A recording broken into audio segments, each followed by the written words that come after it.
The USS Invincible slipped silently through the void of space, its engines humming softly as it moved toward the edge of known territory. The mission was straightforward: scout nearby star systems for signs of Zorathian activity. But Captain Ryan Mitchell knew better than to underestimate the dangers ahead.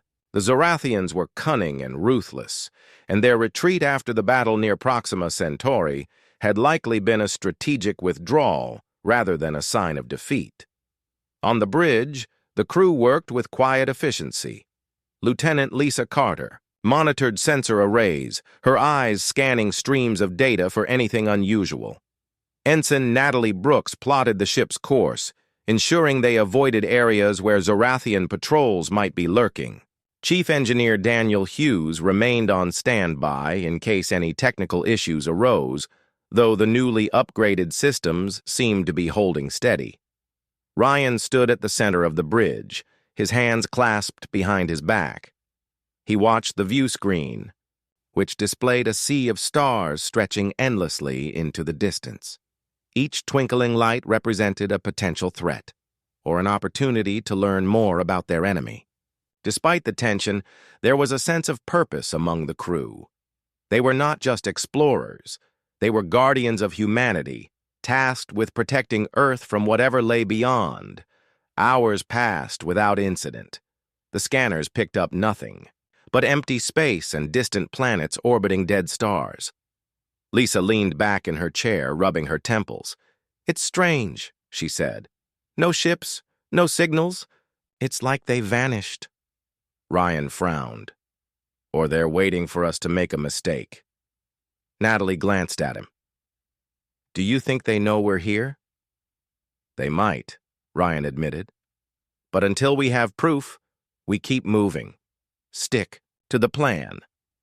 As the hours turned into days, the crew began to feel the strain of uncertainty.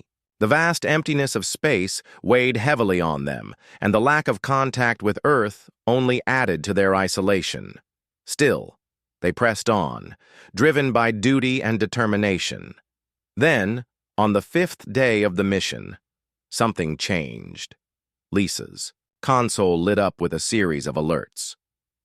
"Captain," she said, her voice tinged with urgency, "I'm detecting faint energy signatures. They're faint, but they match the profile of Zorathian technology." Ryan straightened. "Location?" "About 3 light-years ahead," Lisa replied. "They're faint enough that they could be residual emissions from past activity, or they could mean trouble." Ryan nodded. "Let's find out. Natalie, adjust our course. Take us in slowly. We don't want to announce ourselves if they're still there." "Aye, sir," Natalie responded, inputting the new coordinates. The Invincible drifted cautiously toward the source of the signal. As they approached, the sensors grew clearer. Lisa studied the readings intently. "It looks like wreckage. There's debris scattered across this sector. It matches the design of Zorathian ships." Ryan raised an eyebrow. "Wreckage? What happened here?" "It's hard to say," Lisa admitted. "Could be damage from the last battle, or maybe they ran into something else out here." "Either way, it's worth investigating," Ryan decided. "Natalie, bring us closer. Lisa, scan for life signs or any active systems." The ship maneuvered carefully through the field of debris. Pieces of alien metal floated aimlessly, some scorched and twisted, others nearly intact. Lisa's fingers flew over her console as she analyzed the remains. "No life signs detected," she reported. "But I am picking up traces of power emanations from one of the larger fragments. It could be a derelict ship." Ryan considered the situation.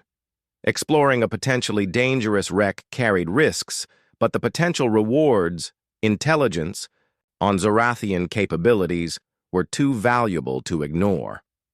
"Prepare an away team," he ordered. "Lisa, you're with me. We'll take a shuttle to investigate." Lisa blinked in surprise. "You want me to go down there?" "You're the expert on their tech," Ryan reminded her. "If anyone can figure out what's going on, it's you." She nodded reluctantly. "Understood, sir." While the shuttle was prepped, Ryan gathered the rest of the team. Alongside Lisa, he included 2 security officers, Corporal Jake Harper and Private Emily Torres, to provide protection. Both were seasoned veterans who had trained extensively for close-quarters combat. They suited up in reinforced armor and armed themselves with pulse rifles before boarding the shuttle. As the small craft detached from the Invincible and headed toward the largest piece of debris, the tension aboard was palpable. The wreck loomed ahead, its jagged edges glinting ominously in the dim starlight. Up close, it was clear that the vessel had once been massive, perhaps even a command ship. Whatever had destroyed it had done so with devastating force. The shuttle docked at what appeared to be an airlock, and the team disembarked cautiously. Their boots clanged against the metal floor as they stepped inside. The interior was dark and eerily silent save for the occasional creak of shifting metal. Corporal Harper activated a handheld light, illuminating the corridor ahead. "This place gives me the creeps," Emily muttered, her rifle raised. "Stay sharp," Ryan warned. "We don't know what's waiting for us." They moved deeper, into the ship, guided by Lisa's scans. She stopped suddenly, pointing to a partially open door. "There's a concentration of energy readings coming from beyond this point. Could be a reactor or some kind of control room." Harper pried the door open, revealing a chamber filled with alien machinery. Strange symbols glowed faintly on panels, and wires snaked across the walls like veins. Lisa approached one of the consoles, her fingers hovering above the controls. "This looks promising," she said. "If I can access their logs, we might learn why this ship was abandoned or destroyed." Ryan gestured for Harper and Torres to keep watch while Lisa worked. She connected her datapad to the console, bypassing security protocols with surprising ease. Lines of alien text scrolled across her screen as she deciphered the information. "What have you got?" Ryan asked after a few minutes. Lisa's brow furrowed. "It's fragmented, but I think I understand part of it. This ship was part of a scouting fleet sent to map nearby star systems. About 6 months ago, they encountered something. The logs mention anomalies and unstable phenomena. Whatever it was, it overwhelmed them." Ryan exchanged a glance with Harper. "Anomalies? Like natural disasters?" "Possibly," Lisa said, "but there are references to hostile entities as well. It's unclear whether they were talking about another species or something else entirely." Before Ryan could respond, a low rumble echoed through the chamber. Dust fell from the ceiling, and the lights flickered ominously. Harper spun around, his weapon aimed at the doorway. "What was that?" Torres scanned the area nervously. "Could be structural instability. This ship's been floating out here for months. It's not exactly stable." Ryan turned to Lisa. "How much longer do you need?" "I'm almost done," she replied, typing furiously. "Just a few more seconds." Another rumble shook the chamber, louder this time. A section of the wall collapsed, sending shards of metal tumbling to the floor. Harper shouted, "We need to move now!" Lisa hit a final button on her datapad. "Got it! Let's go!" The team sprinted back toward the shuttle, dodging falling debris and navigating collapsing corridors. The ship groaned around them, its structure beginning to give way. By the time they reached the airlock, the entire wreck was shaking violently. Harper and Torres hustled Lisa and Ryan onto the shuttle, then sealed the hatch behind them. As soon as everyone was strapped in, the pilot gunned the engines, pulling away from the dying hulk just as it imploded in a shower of sparks and shrapnel. Back aboard the Invincible, the crew gathered in the briefing room to review Lisa's findings. Her face was pale but determined as she projected the data onto a hollow screen. "From what I recovered, the Zorathians weren't just retreating, they were running. Something out there scared them, something they couldn't fight." Ryan folded his arms. "And now it's between us and them." Lisa nodded grimly. "Exactly." The implications were sobering. Humanity had barely survived its first encounter with the Zorathians. If there was a greater threat lurking in the darkness, the stakes would be higher than ever. Ryan looked around the table at his crew. "We came out here to gather intelligence, and we've done that. Now it's up to us to decide what to do with it. Earth needs to know what we're facing. But more importantly, we need to be ready." The room fell silent as everyone absorbed his words. They were pioneers, soldiers, and scientists, all united by a shared purpose. Whatever challenges lay ahead, they would face them together.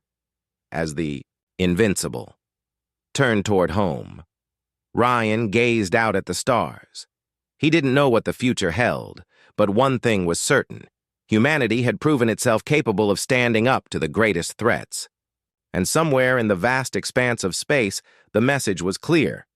Never mess with a human battleship, because the day aliens saw one and regretted everything instantly was a day they would never forget.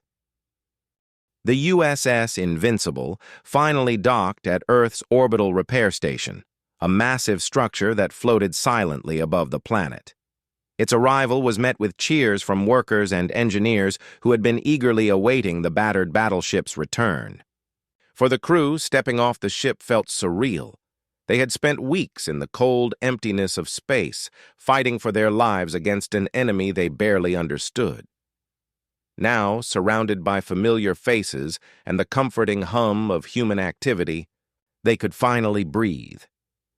Captain Ryan Mitchell stood on the observation deck of the station, watching as teams swarmed over the Invincible.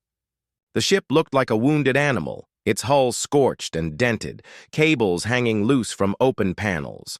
But despite its condition, it remained a symbol of humanity's resilience, a reminder that even in the face of overwhelming odds, people could find a way to win. Lieutenant Lisa Carter joined him, carrying a data pad filled with notes and schematics. "The engineers say repairs will take months," she said, her tone matter-of-fact. "But they're already integrating some of the Zorathian tech we recovered. If everything goes well, the Invincible will come out stronger than ever." Ryan nodded. "Good. We'll need every advantage we can get." Lisa hesitated before speaking again. "Do you think the Zorathians will come back?" "They will," Ryan replied without hesitation. "Vor may be gone, but his people aren't just going to give up. This was only the beginning." Lisa frowned. "Then what do we do? How do we prepare for something like that? We keep improving," Ryan said firmly. "We learn from this battle, adapt, and grow stronger. Humanity has always thrived because of our ability to innovate. That's how we'll survive." His words seemed to reassure Lisa, though her expression remained thoughtful. She glanced down at her datapad. "I've been analyzing the data from the battle. There's so much we can use. Not just the technology, but also their tactics. If we study them carefully, we might be able to anticipate their next move." "Exactly," Ryan said. "That's why you're staying on my team. Your insights are invaluable." Lisa smiled faintly, then turned back to her work. Ryan watched her go, feeling a sense of pride in his crew. Each person aboard the Invincible had played a role in turning the tide of the battle. Together, they had achieved the impossible. In the days that followed, the crew dispersed across the station, taking much-needed breaks or helping with the repairs. Chief Engineer Daniel Hughes practically lived in the engine room, working alongside technicians to rebuild the reactor and integrate new systems. Ensign Natalie Brooks spent hours reviewing navigation logs, searching for patterns in the Zorathians' movements. Even Lieutenant Sarah Grant, the medical officer, contributed by sharing her observations about the aliens' physiology based on the few samples they had collected. Meanwhile, Admiral Laura Hayes called a meeting of Earth's top military, leaders to discuss the implications of the battle. Representatives from various nations gathered in a secure conference room aboard the station, their expressions serious. Ryan attended the meeting, seated at the far end of the table.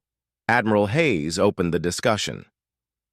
"The engagement near Proxima Centauri was a wake-up call, she said, her voice steady. For the first time in history, humanity faced an extraterrestrial threat, and not just any threat, but one capable of destroying entire planets. Thanks to Captain Mitchell and his crew, we survived. But we cannot rely on luck alone.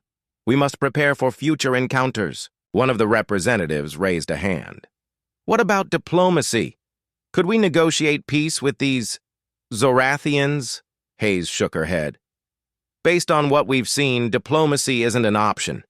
Their actions speak for themselves. They attacked without provocation and showed no interest in negotiation. Until proven otherwise, we must assume they view us as nothing more than obstacles to their expansion. Another representative spoke up.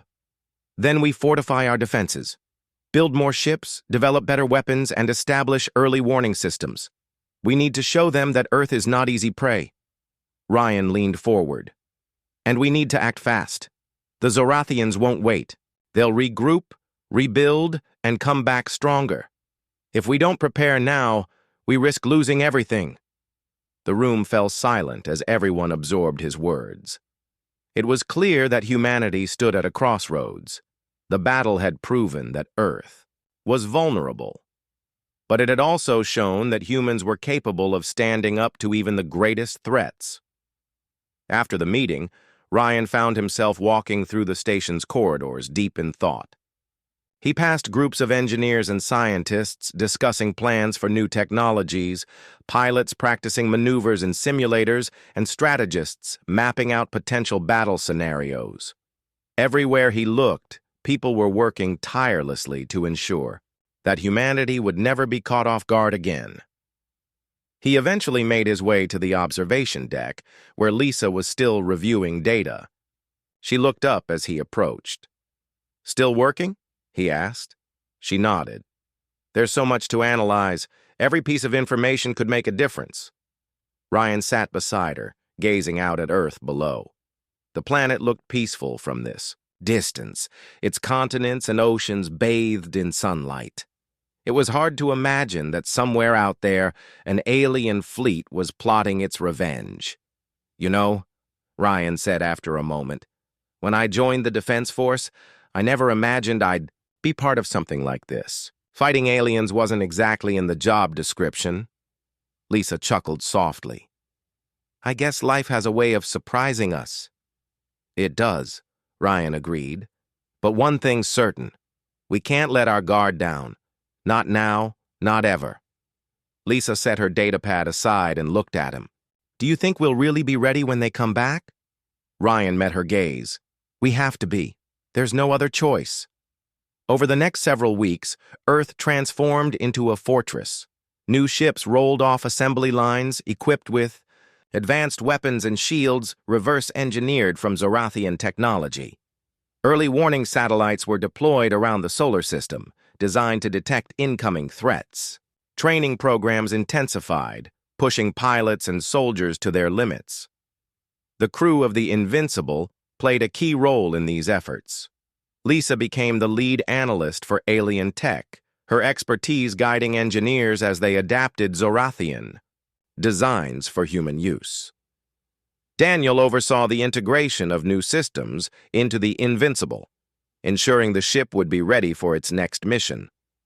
Natalie worked closely with Earth's navigators, developing strategies to counter Zorathian tactics. And Ryan served as a consultant for high-level military planning, sharing lessons learned from the battle. As the repairs neared completion, Ryan stood once again on the bridge of the Invincible. The ship looked almost new, its hull gleaming, under the station's artificial lights. Systems hummed steadily, and consoles displayed streams of data. It was hard to believe this was the same vessel that had limped home barely holding together. Chief Engineer Daniel Hughes entered the bridge, grinning from ear to ear. "She's ready, Captain. Better than ever." Ryan smiled. "Good work, Chief. Let's hope she doesn't disappoint." With the Invincible fully operational, Earth's leaders decided to send it on a reconnaissance mission. Its task was simple yet critical: patrol nearby star systems and gather intelligence on Zorathian activity. If the aliens were regrouping, Humanity needed to know where and how quickly. Before departing, Ryan addressed his crew. Standing on the bridge, he looked each person in the eye. "This mission won't be easy," he said. "We're venturing into unknown territory, and we may encounter enemies far beyond anything we've faced before. But remember this: we've done the impossible once, and we can do it again. Stay sharp, stay focused, and trust in each other. Together, we'll protect Earth." The crew erupted into applause, their spirits high despite the dangers ahead. As the Invincible undocked from the station and headed toward the stars, Ryan felt a mix of pride and determination. Humanity had taken its first steps into the interstellar arena, and though the journey would be fraught with challenges, he knew one thing for certain: the galaxy now understood that humans were not to be underestimated. Somewhere in the vast expanse of space, the surviving Zorathians whispered warnings to others. Never underestimate humanity, because the day aliens saw a human battleship and regretted everything instantly was a day they would never forget. The aftermath of the battle left the USS Invincible battered and bruised, its once gleaming hull scorched and pitted from countless plasma strikes.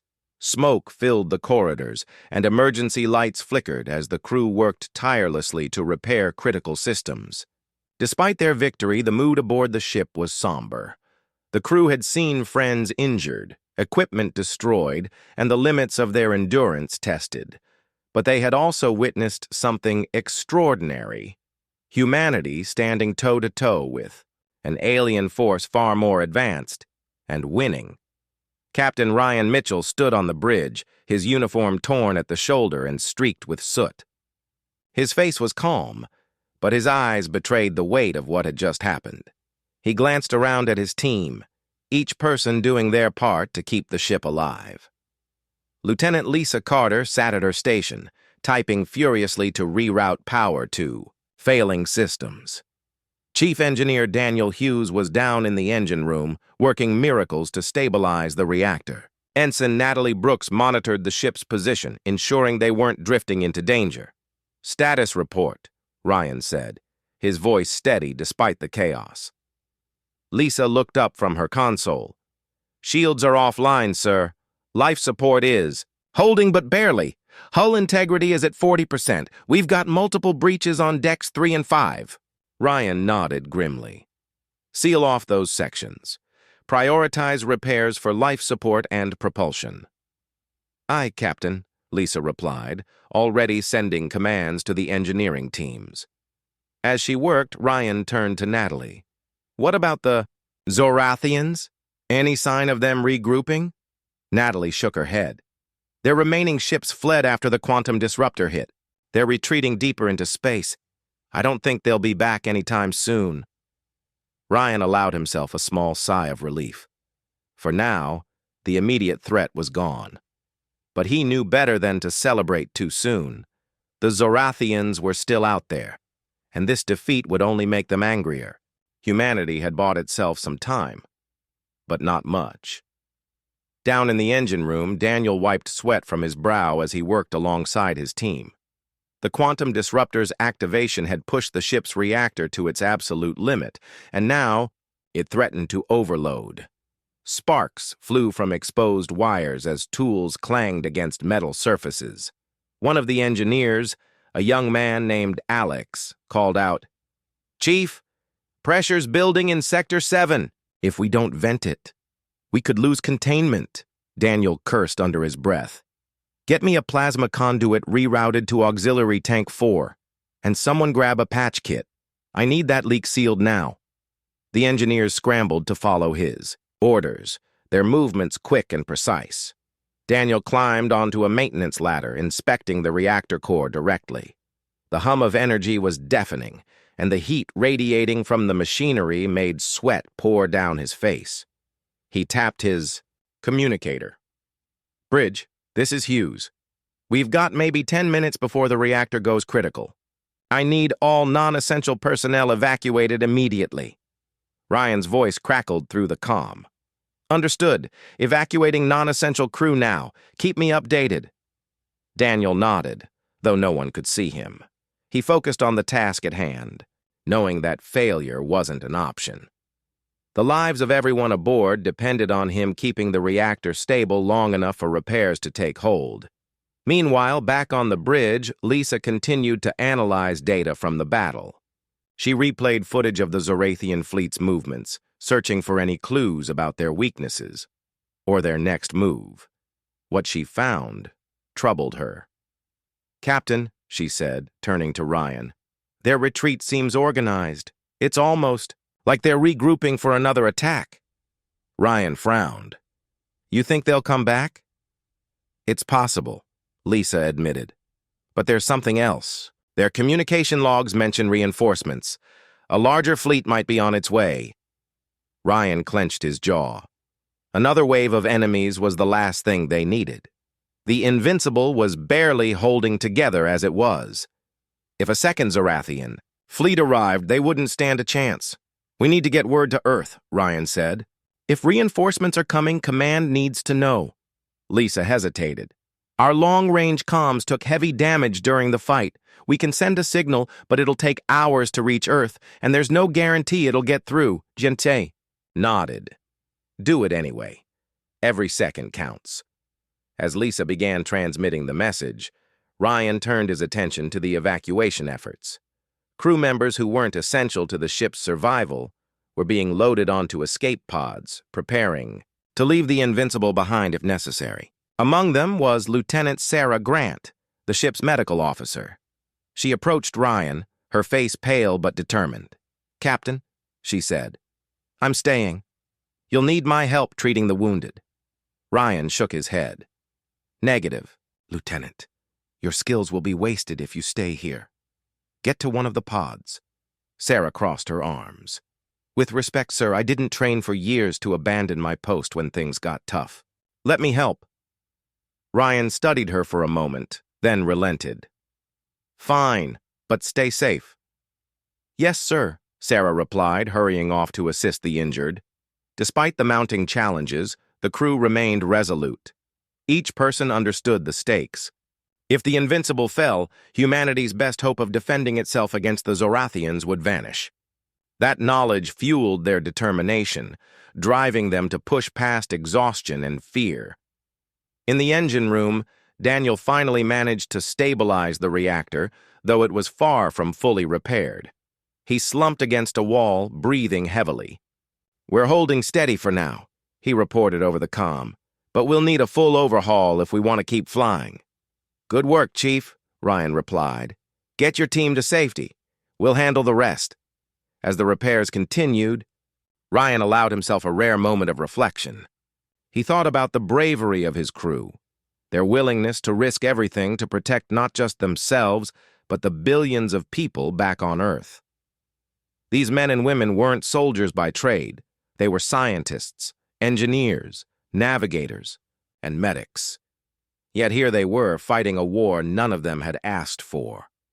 A sudden jolt shook the ship, snapping Ryan out of his thoughts. Alarms blared across the bridge as Lisa shouted, "Captain, we've got incoming! Multiple contacts approaching! Fast!" Ryan's heart sank. "How many?" "Too many," Lisa replied grimly. "It's the reinforcements." The Zorathians had returned, and this time, they brought an entire armada with them. Dozens of ships emerged from hyperspace, surrounding the Invincible like predators circling prey. Kale Vor's voice boomed over the comm, filled with rage. "You will pay for your defiance, humans. Prepare to meet your end." Ryan tightened his grip on the railing in front of him. The odds were impossibly stacked against them, but surrender wasn't an option, not while there was still breath in their lungs. "Bring us about," Ryan ordered. "Target their lead ship. Fire everything we've got left." The Invincible lurched forward, its damaged engines straining to carry it into battle once more. Its weapons fired relentlessly, striking the Zorathian flagship with precision. Explosions rocked the alien vessel, causing it to list dangerously. But the rest of the fleet closed in, their plasma beams tearing through the human battleship's weakened defenses. "Shields are gone!" Lisa cried. Hull breaches on decks 2, 4, and 6. Ryan gritted his teeth. Seal them off. Divert all remaining power to weapons. The crew worked frantically, their movements frantic but purposeful. The ship groaned under the strain, its structure threatening to collapse. Fires broke out across the lower decks, forcing firefighting teams to scramble. Through it all, Ryan remained steadfast, issuing orders and rallying his crew. Then, just as it seemed the end was near, a miracle occurred. A new voice crackled over the comm, unfamiliar but unmistakably human. This is Admiral Laura Hayes of the Earth Defense Fleet. Hold on. Invincible. Help is on the way. Ryan blinked in disbelief. Reinforcements? How is that even possible? Moments later, dozens of human ships emerged from hyperspace, flanking the Zorathians. The aliens, caught off guard, faltered in their attack. The tide of the battle shifted instantly as the combined forces of Earth unleashed a devastating barrage of missiles and particle beams. The Zorathian fleet, overwhelmed and outnumbered, began to retreat once more. On the bridge of the Invincible, the crew erupted into cheers. Tears streamed down Lisa's face as she hugged Natalie, both women overwhelmed with relief. Ryan leaned against the railing, letting out a breath he hadn't realized he'd been holding. It was over. Against all odds, they had survived. Later, as the Invincible limped back toward Earth alongside the rest of the fleet, Ryan reflected on what had happened. They had faced unimaginable odds and emerged victorious, not because of superior technology or numbers, but because of courage, ingenuity, and sheer determination. Humanity had proven itself capable of standing up to even the greatest threats, and somewhere in the vast expanse of space, the surviving Zorathians whispered warnings to others: never underestimate humanity, because the next time aliens saw a human battleship, they would regret it instantly. The battle between the USS Invincible and the Zorathian fleet intensified as both sides exchanged fire. The alien ships, sleek and insectoid in design, darted through space with incredible speed, firing plasma beams that lit up the darkness. The humans aboard the Invincible worked tirelessly, their movements precise and coordinated. Captain Ryan Mitchell stood at the center of the bridge, his eyes fixed on the view screen as he issued commands. Shields holding at 60%, Lieutenant Lisa Carter reported from her station. Her fingers moved quickly over the controls, analyzing data and relaying updates to the crew. Their weapons are powerful, but our shield array is absorbing most of the damage. Ryan nodded. Good. Keep monitoring their patterns. We need to find a weakness. The Invincible shuddered under another barrage of plasma fire.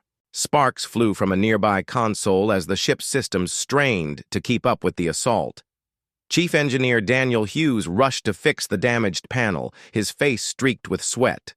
He muttered under his breath, "Come on, hold together." The experimental shield array was the only thing keeping them alive, and if it failed, the battle would be over. Ensign Natalie Brooks, seated at the navigation station, kept a close eye on the enemy ship's movements. She noticed something unusual about their formation. "Captain," she said, turning to Ryan, "they're clustering around one of their larger vessels. It might be their command ship." Ryan's brow furrowed. "Are they protecting it or using it as a weapon?" "I'm not sure yet," Natalie admitted. "But if we can disable it, we might disrupt their coordination." Lisa chimed in, her voice urgent. "I'm picking up increased energy readings from that ship. It could be charging some kind of weapon." Ryan didn't hesitate. "Target the command ship. Fire everything we've got." The Invincible unleashed another volley from its particle cannon, the beam slicing through space like a blade. It struck the Zorathian command ship, causing a massive explosion that sent shockwaves rippling through the battlefield. Debris tumbled away into the void, and several smaller alien vessels were caught in the blast, their hulls torn apart. For a brief moment, the bridge erupted in cheers. The crew had struck a significant blow against the invaders, but Ryan silenced the celebration with a raised hand. "Stay focused," he ordered. They're not done yet. He was right. Despite the loss of their command ship, the Zorathians regrouped with alarming speed.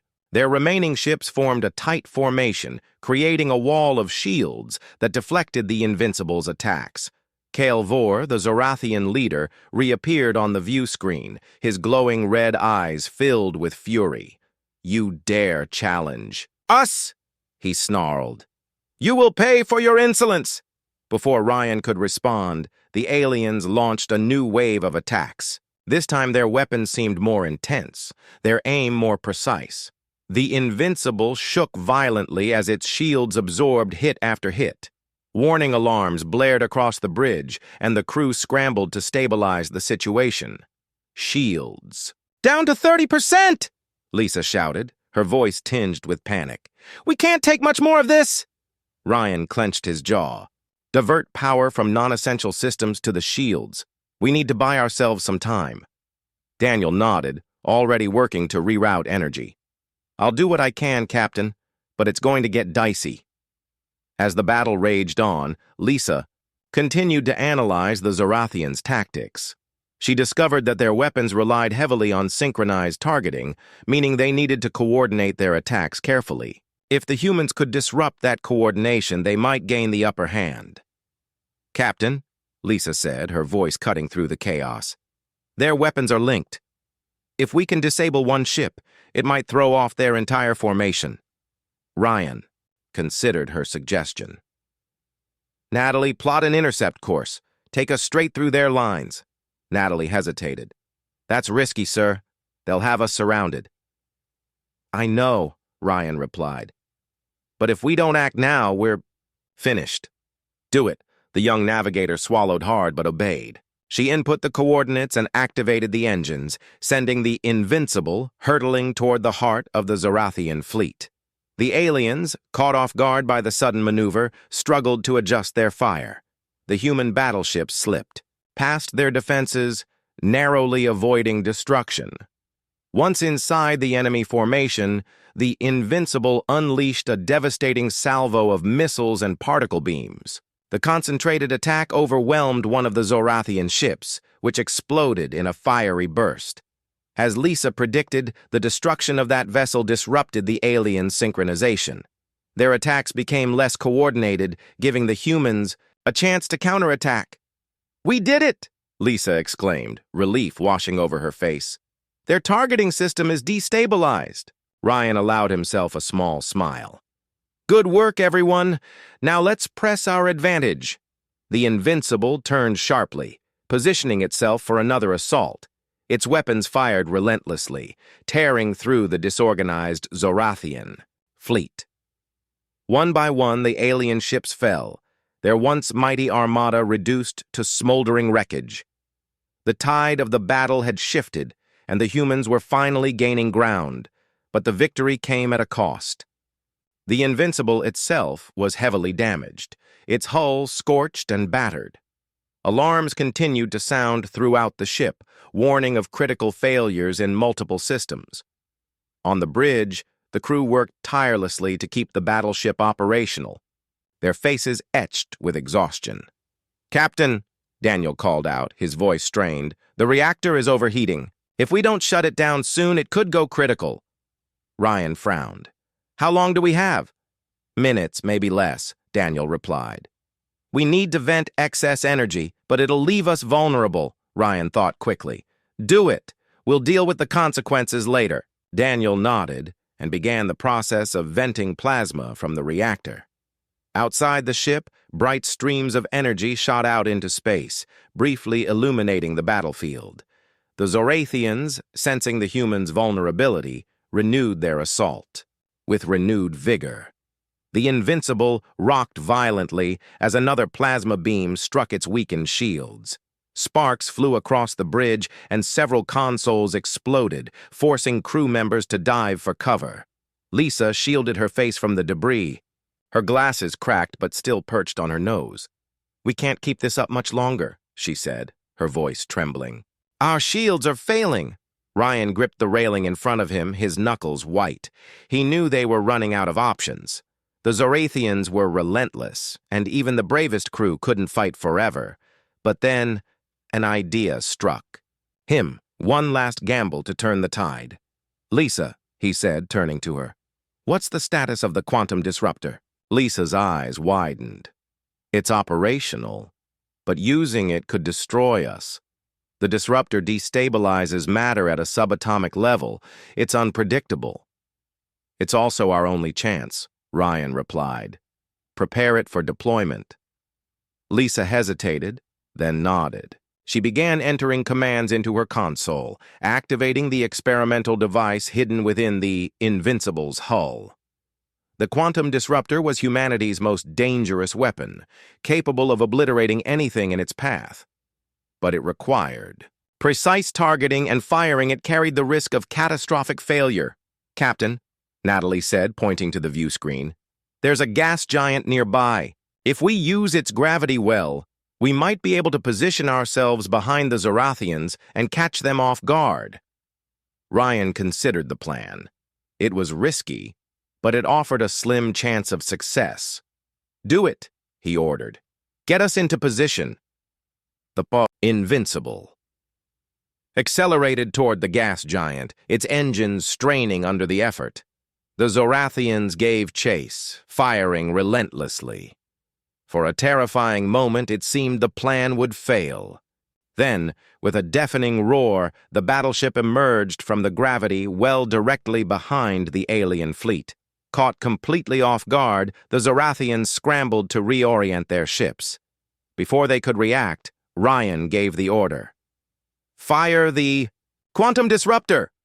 A brilliant flash of light engulfed the battlefield as the disruptor unleashed its payload. The beam struck the center of the Zorathian formation, destabilizing their ships and causing chain reactions that tore through their ranks. One by one, the alien vessels disintegrated into clouds of dust and debris. When the light faded, the battlefield was eerily quiet. The surviving Zorathian ships retreated, broadcasting messages of fear and defeat. Humanity had won. On the bridge of the Invincible, the crew erupted into cheers, their exhaustion momentarily forgotten. Ryan allowed himself a rare smile. They had faced impossible odds and emerged victorious. But as he looked around at the damaged ship and weary faces of his crew, he knew the fight wasn't truly over.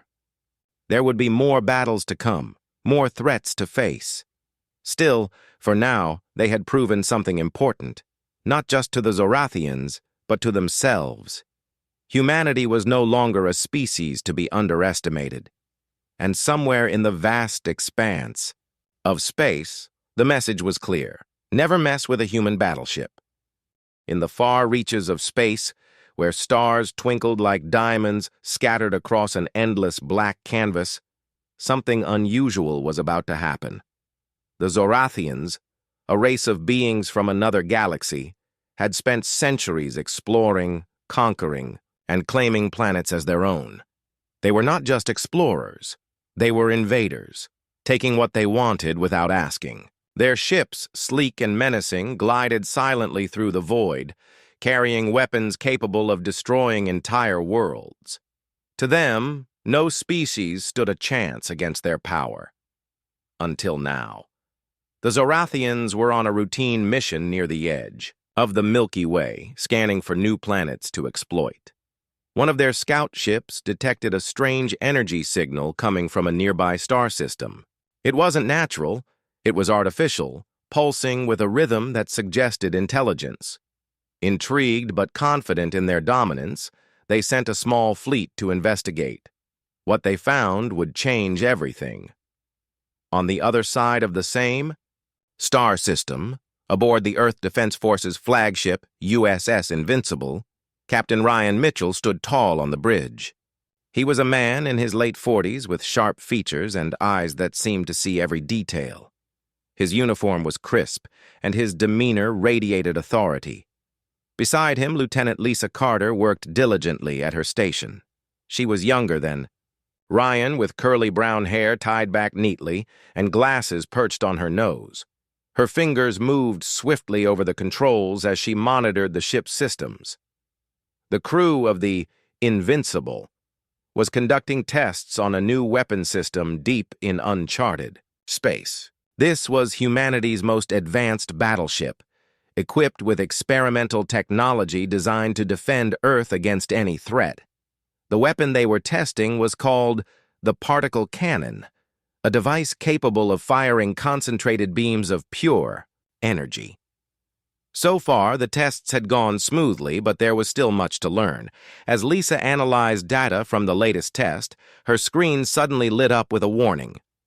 "Captain," she said, her voice calm but urgent, "we've got incoming objects, multiple contacts, moving fast." Ryan turned to look at her. "How close?" he asked, his tone steady. "About 10 minutes out, sir," Lisa replied. "Their trajectory suggests they're heading straight for us." Ryan nodded. "Battle stations," he ordered, raising his voice so everyone on the bridge could hear. "Bring all systems online. Shields up, weapons ready." The crew sprang into action. Men and women rushed to their posts, their movements efficient and practiced. The hum of the ship's engines grew louder as it prepared for combat. On the large view screen at the front of the bridge, tiny dots appeared in the distance. They were too far away to make out clearly, but their speed was alarming. Lisa studied her console intently. "I'm reading energy signatures unlike anything we've encountered before," she said. "These aren't human ships." Ryan frowned. "Aliens?" he asked, though he already knew the answer. "It looks that way, sir," Lisa confirmed. "They're hailing us." "Put it on screen," Ryan commanded. A moment later, the view screen flickered and an image appeared. It showed a creature, unlike anything the humans had ever seen. Its body was insect-like, with multiple limbs and glowing red eyes. Its mouth moved as it spoke, though its words were translated by the ship's computer into English. "You are inferior beings," the alien said, its voice cold and mechanical. "Surrender your vessel immediately or face annihilation." The crew exchanged uneasy glances. No one spoke. The tension in the room was thick enough to cut with a knife. Ryan stepped forward, his expression unreadable. "This is Captain Ryan Mitchell of the USS Invincible," he said, his voice firm. "We are peaceful explorers. We mean you no harm." The alien tilted its head slightly as if amused. "Your presence here is unauthorized," it replied. "You will comply or be destroyed." Ryan clenched his jaw. He didn't trust the aliens, but he also knew better than to provoke them prematurely. "We need time to discuss your demands," he said diplomatically. "You have 30 seconds," the alien responded curtly. Then the transmission ended, leaving the crew staring at the blank screen. "Well, that went well," muttered Ensign Natalie Brooks, a young navigator seated at her station. Her sarcasm earned a few nervous chuckles from the others, but the mood remained tense. Ryan turned to Lisa. "What do we know about them?" he asked. "They're faster than us, but I'm picking up weaknesses in their shield patterns." Lisa explained. "If we can hit them hard enough, we might penetrate their defenses." Ryan nodded thoughtfully. "Good work. Keep analyzing." He glanced at Chief Engineer Daniel Hughes, who stood nearby. "How are the weapons holding up?"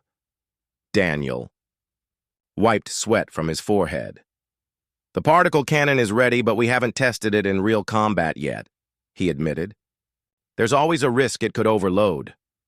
"We'll take that risk if we have to," Ryan said. "For now, let's hope they don't call our bluff." Time ticked away painfully slowly. Every second felt like an eternity. Finally, the aliens reappeared on the view screen. Their leader, identified as HFY War, stared down at them with those unsettling red eyes. "Your time is up," HFY War declared. "Prepare to die." Before Ryan could respond, the alien ships opened fire. Bright beams of plasma streaked toward the Invincible, lighting up the darkness of space. The humans braced themselves, expecting the worst.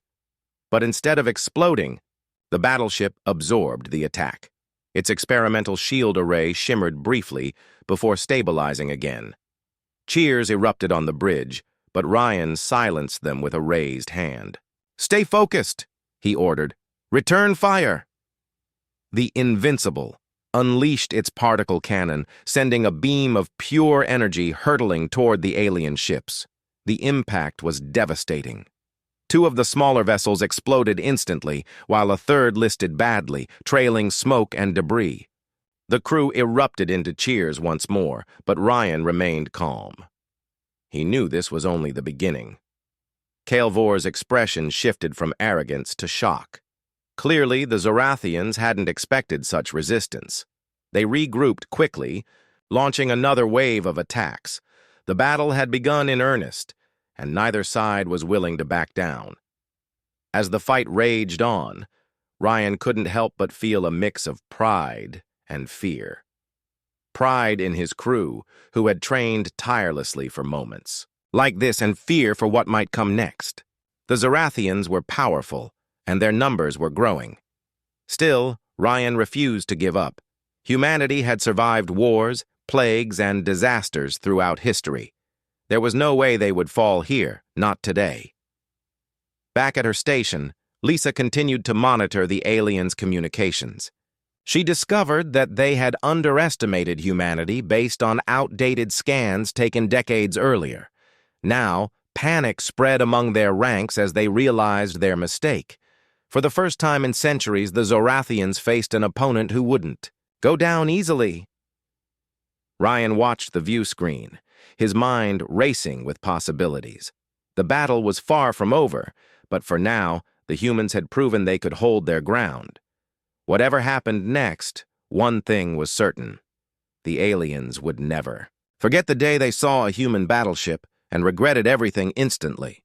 The galaxy had changed forever. The defeat of the Krylos Collective's fleet was a monumental victory, but it came at a cost that no one could ignore. Entire planets had been devastated, their populations displaced or wiped out entirely. Billions of lives had been lost in the battle, and countless more were left to pick up the pieces of shattered worlds. Yet amidst the destruction there was also hope, a fragile but determined resolve to rebuild what had been broken. Daniel Carter walked through the ruins of a once thriving city on the planet Eridanus Prime. It had been one of the first targets of the Krylos attack, its skyline reduced to rubble and its streets deserted. Emergency crews worked tirelessly to clear debris and provide aid to survivors, but progress was slow. Supplies were limited, and the scale of the devastation overwhelmed even the most experienced rescue teams. Daniel felt a deep sense of guilt as he surveyed the damage. He had fought hard to expose the truth and unite the galaxy, but seeing the aftermath made him question whether it had been enough. Samantha Hughes joined him, her expression grim as she looked around. "This is just one planet," she said softly. "There are dozens more like it. We've won the battle, but the war isn't over." Daniel nodded, his jaw tightening. "We can't let this happen again. If we don't address the root causes, the divisions, the mistrust, it's only a matter of time before another threat rises to take their place." Their conversation was interrupted by the arrival of Elena Torres, who approached them with a datapad in hand.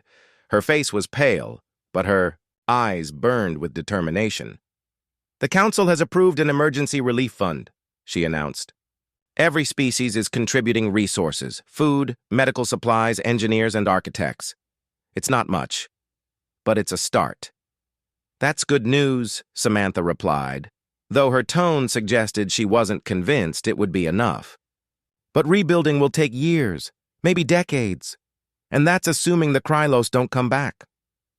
"They won't, not anytime soon," Elena said firmly. "Their fleet was decimated, and their leadership structure has been severely weakened. But you're right. We need to focus on long-term solutions. That's why I'm proposing something new." She handed the datapad to Daniel, who scanned its contents quickly. It outlined a plan for a galactic reconstruction initiative, a massive, coordinated effort to rebuild affected planets and strengthen ties between species. The initiative included proposals for shared colonies, joint research projects, and cultural exchange programs designed to foster understanding and cooperation.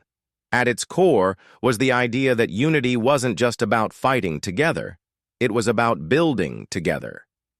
"It's ambitious," Daniel admitted after reading the proposal. "Do you think the council will go for it?" "They already have," Elena replied with a small smile. "It passed unanimously. Everyone understands that we can't afford to go back to the way things were." For the first time in months, Daniel allowed himself a flicker of optimism. The road ahead would still be difficult, but the fact that the council was willing to embrace such a bold vision gave him hope. He knew that implementing the initiative wouldn't be easy. Old prejudices and rivalries wouldn't disappear overnight, but it was a step in the right direction. Back on Earth, President Rachel Monroe faced her own challenges. Public opinion remained divided, with some citizens praising her leadership during the crisis and others demanding accountability for her earlier decisions. Nathan Drake continued to publish articles exposing flaws in Earth's response, keeping the pressure on Rachel's administration. Despite the criticism, Rachel refused to step down, insisting that her experience was needed to guide humanity through the recovery process. Vice President Alan Harper stood by her side, helping to navigate the political storm. Together, they worked to implement reforms aimed at increasing transparency and restoring trust. Earth opened its borders once again, welcoming delegations from across the galaxy to participate in reconstruction efforts. Factories churned out. Supplies and volunteers signed up in droves to assist in relief missions. Slowly but surely, Earth began to shed its reputation as a secretive and isolated power. Meanwhile, Laura Bennett found herself grappling with her role in the galactic community. Once a staunch critic of humanity, she had become an unlikely advocate for collaboration. Her transformation hadn't gone unnoticed, and many within the council questioned her motives. Some accused her of opportunism, while others praised her willingness to adapt. Laura ignored the whispers, focusing instead on repairing the relationships she had damaged. She reached out to Daniel privately, requesting a meeting aboard the council's station. When they sat down together, her demeanor was unusually humble. "I wanted to thank you," she began, surprising him. "If it weren't for your courage, I might never have seen how wrong I was." Daniel studied her carefully, searching for signs of insincerity. Finding none, he nodded. "You're not the only one who made mistakes. What matters now is what we do next." Laura agreed, her voice steady. "I want to help lead the reconstruction initiative. Not because I deserve redemption, but because I believe in it. The galaxy needs leaders who understand the importance of unity." Her words resonated with Daniel, and he found himself cautiously optimistic about her intentions. Perhaps Laura's change of heart was genuine, or perhaps it was politically motivated. Either way, her support could make a difference. As the months passed, the reconstruction initiative gained momentum. Shared colonies sprang up on planets ravaged by the Krylos attacks, bringing together species that had once viewed each other with suspicion. Scientists collaborated on groundbreaking technologies, sharing knowledge freely in ways that would have been unthinkable before the war. Cultural festivals celebrated diversity, offering glimpses into traditions and customs from across the stars. Elena became the face of the initiative, traveling from world to oversee its implementation. She worked tirelessly, often sacrificing sleep and personal comfort to ensure that every detail was addressed. Her dedication earned her widespread respect, and many began to see her as a symbol of the new era taking shape. Daniel and Samantha returned to Earth temporarily, where they were hailed as heroes. Crowds gathered to hear them speak, eager to learn about the lessons they had learned and the sacrifices that had been made. Though neither enjoyed the attention, they recognized the opportunity to inspire others. They spoke passionately about the importance of unity, emphasizing that the galaxy's strength lay in its diversity. "We're stronger when we work together," Daniel told a packed auditorium. "The Krylos Collective tried to divide us, but they underestimated what we're capable of when we stand united. Let's prove them wrong, not just today, but every day moving forward. His words struck a chord, igniting a renewed sense of purpose among those who heard them. People began volunteering in greater numbers, donating resources, and participating in interstellar exchange programs. Even skeptics found themselves swayed by the tangible results of cooperation. But not everyone embraced the changes. Fringe groups emerged, railing against the new order and calling for a return to isolationism. Some humans argued that Earth should focus on its own recovery rather than helping alien species. Others claimed that the Reconstruction Initiative was a ploy to strip Earth of its independence. These voices grew louder as economic hardships mounted, fueling protests and acts of vandalism. Rachel Monroe faced mounting pressure to address these dissenters, but she refused to bow to fear-mongering. Instead, she doubled down on her commitment to the initiative, highlighting its successes and urging patience. "Rebuilding takes time," she reminded the public during a televised address. "But if we give up now, we risk losing everything we've worked so hard to achieve." Her steadfastness earned her grudging respect, even from her critics. Over time, opposition to the initiative began to wane, replaced by a growing sense of pride in humanity's contributions to the galactic effort. As the first anniversary of the Krylos defeat approached, the Council organized a ceremony to honor those who had fallen and celebrate the progress that had been made. Representatives from every species gathered aboard the orbital station, now fully restored to its former glory. The event was marked by speeches, music, and displays of art created by survivors of the conflict. Daniel stood at the podium, looking out at the crowd. His heart swelled with emotion as he realized how far they had come. "A year ago, we were divided, suspicious of one another, unwilling to trust," he began. "Today we stand together, united not just by our shared history, but by our shared future. The road ahead will still have challenges, but I believe in our ability to overcome them, because we are more than the sum of our differences. We are one galaxy." The audience erupted in applause, their cheers echoing through the chamber. For the first time in a long time, the galaxy felt whole. Yet as the celebrations continued, Daniel couldn't shake the feeling that the Krylos Collective's shadow still loomed large. Reports trickled in of scattered remnants of their forces regrouping in distant sectors of space. Intelligence agencies warned that the Collective's ideology, its belief in domination and control, had taken root in certain fringe groups. Though the immediate threat had been neutralized, the seeds of conflict remained. Samantha joined him later that evening, standing beside him as they gazed.